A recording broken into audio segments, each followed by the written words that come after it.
was reported that 2.5 days every woman is a victim of a femicide. So that itself is evident that women are not safe. At least 160 women across Canada were killed in 2020. In 90% of the cases, a man was accused. Women in Quebec are speaking out after 8 femicides in 8 weeks, demanding the criminal justice system be reformed and laws tightened around domestic violence to help better protect women and their children. You see that there is a lack of confidence with the justice system. That is one of the issues.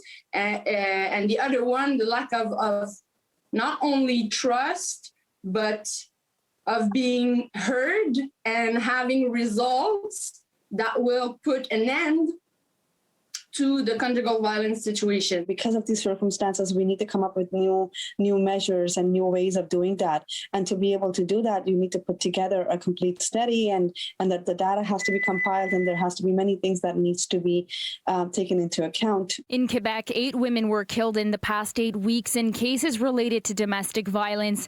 And since the pandemic began, calls into Quebec's 24/7 domestic violence hotline skyrocketed to 40,000 total, up 17.5% over the previous year.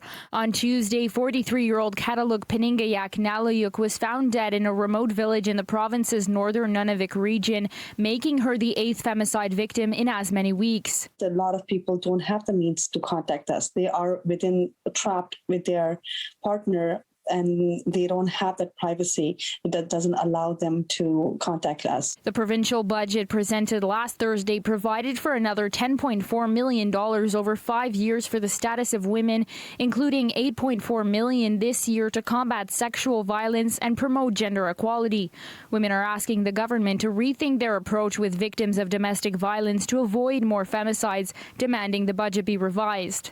The court coming in their life changes thing. It puts limits. It helps.